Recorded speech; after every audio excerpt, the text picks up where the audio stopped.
Because imagine yourself in a military cargo plane, and the plane is just loaded with materials and all kinds of cargo for fighting weaponry.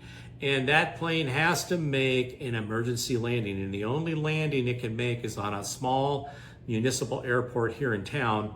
And it goes in knowing that the pilots know we are not going to be able to make it and stop the plane before the runway ends.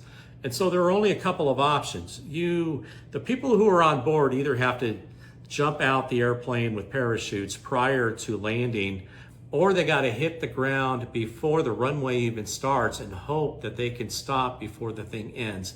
And it just ends in a disaster.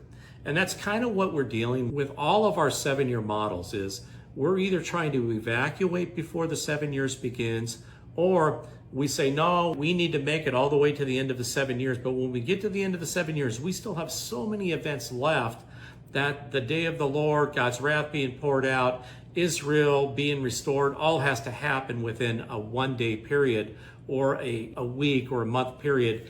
And it's just reasonably not enough time. God is methodical in the way he does things.